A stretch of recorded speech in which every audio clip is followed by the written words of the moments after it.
ሰላም ሰላም እንዴት ናችሁ? እኔ ያለው እግዚአብሔር ይመስገን። ባላችሁበት ቦታ ሰላማችሁ ብዝት ብዝት ይበል። ሙስሊምም ክርስቲያንም ፈጣሪ ይጠብቃችሁ፣ ቤተሰቦቻችሁን ከክፉ ነገር ይሰወርላችሁ። ከዚህ በመቀጠል ብቅ ጥልቅ ፈካ ደመቅ ነጠፍ ጠሽ ጠንቧ ብዬ መጥቻለሁ። ቀስ ብዬ የማወራው ሰዎች ያሉ ለዛ ነው።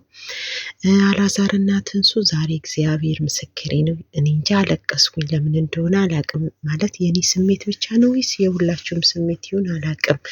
እና ደስታቸው አስለቀሰኝ እኔ ማለት ነው። እውነተኛ ፍቅር ማለት ይሄ ነው። እግዚአብሔር ነው።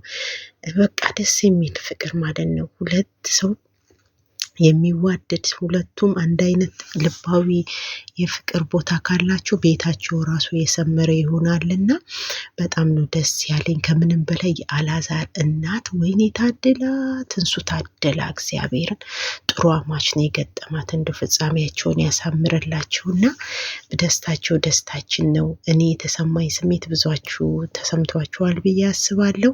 ለማንኛውም እንኳን ደስ አላችሁ። የሰው ደስታ የሚያስደስታችሁ ማለት ነው።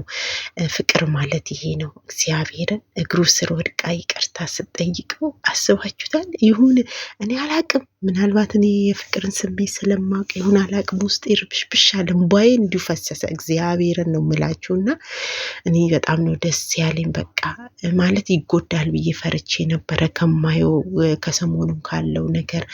ግን በቃ ራሷን አዳምጣ ወደ ራሷ ተመልሳ ጥፋተኛ እንደሆነች አውቃ ይቅርታ መጠየቋ ትልቅ ነገር ነው። በቃ ፍቅር ማለት ይሄ ነው። ፍቅር ማለት ይሄ ነው የምለው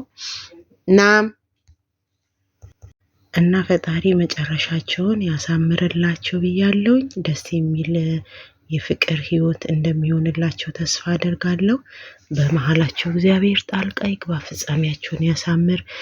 የአላዛር እናት ረጅም እድሜ ከጤና ጋር እግዚአብሔር አምላክ ይስጥሽ። እናት ማለት እንዲህ ነው።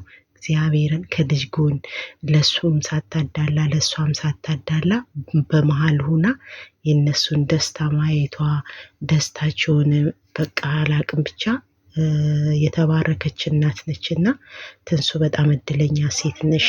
በጣም እድለኛ ሴት ነሽና በርቱ፣ ጠንክሩ። ላለው ፍቅራችሁ እንደ አበባ የፈካ የለመለመ የሚያምር የደስታ ህይወት ይሁንላችሁ። እኔ በጣም ልቤን ነክታችሁኛል፣ አልቅሻለሁ፣ አስለቅሳችሁኛል። በነገራችን ላይ በቃ ወደኋላ ነው የመለሳችሁኝ። የሄሉና የእንዳልክ በፊቱን ትዝታ ውስጥ ነው የከተታችሁኝ ብዬ ነው የማስበው። እና በርቱ። ኦዲየንሶችም እንኳን ደስ አላችሁ። ይሄ የአላዛርና የትንሱ ደጋፊዎች እንኳን በድጋሚ ደስ አላችሁ ብለናል። በርቱ፣ ጠንክሩ፣ አበርቷቸው። ሌላ ደግሞ በሄሉ ለምንድን ነው ጂጂ ያልሰራሽው ብላችሁ በቲክቶክ ጽፋችሁልኛል እና 4 ልጆች እሰራለሁኝ ማለት በቀደም በሰራችሁ ውስጤ በጣም ስለተረበሸ ነውና የሆነ በቃ ውስጤ ትክክል ስላልሆነ ነው። ነገ እንደ እግዚአብሔር ፍቃድ እሰራለሁኝ። በተረፈ ወዳችኋለሁ፣ አከብራችኋለሁ። በያላችሁበት ቦታ እንደ እምነታችሁ እግዚአብሔር ይጠብቃችሁ፣ ክፉን ያርቅላችሁ።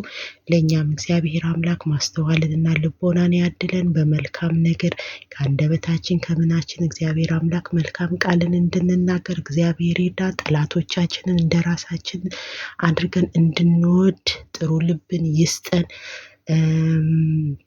አሳዳቾች ሳንሆን እንትኖች ብንሆን እግዚአብሔር ብቻ ሁሉንም ለሁላችንም ልቦና ማስተዋልን ይስጠን እላለሁ። መልካም ምሽት፣ መልካም አዳር። እግዚአብሔር አምላክ የተባረከ ሌሊት ያደርግላችሁ።